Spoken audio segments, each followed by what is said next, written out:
Toby's seaside holiday. The Fat Controller first met Toby and Henrietta a long time ago when he was on holiday in East Anglia. Later, when their line was closed, the Fat Controller heard about it and brought them to Sodor. Before that, Toby had worked at a harbour with several of his brothers.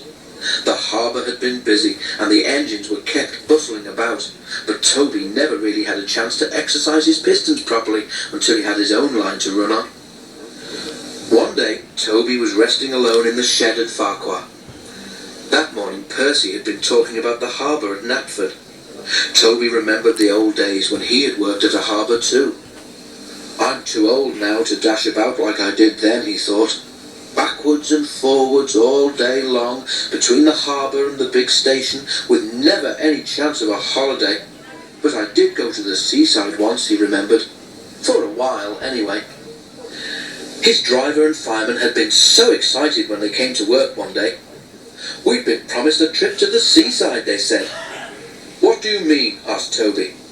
There's a seaside village near here, explained the driver, where they have a festival each year.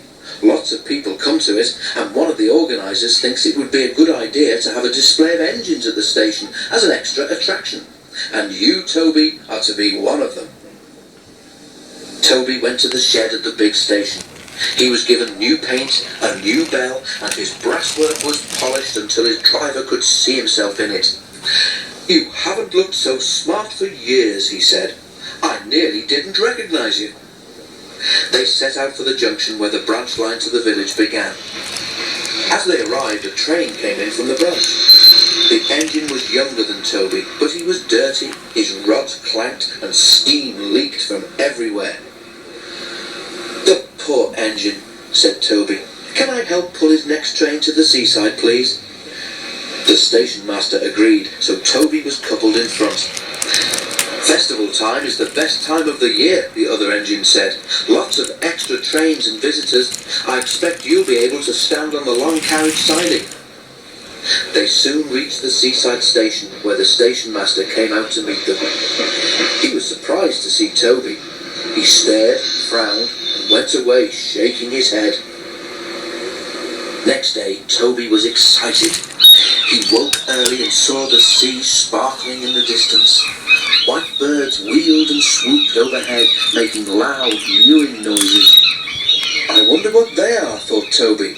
I must ask my driver when he comes. But his crew arrived looking glum. It's all off, Toby, his driver said. They say there's nowhere for you to stand. But what's wrong with where I am? Wailed Toby. I'm not in anybody's way here. It's just an excuse, I reckon, said Toby's driver, lowering his voice. The real trouble is you're too smart, Toby. They're afraid you'll show their branch line up. Just then, a door banged. Toby jumped. Wake up, Toby, smiled his driver. Time to get back to work. Toby sighed as he moved from the shed. Well, I did get to the seaside, he murmured, even if it wasn't for long. But I think the Fat Controller would have managed all that festival business much better.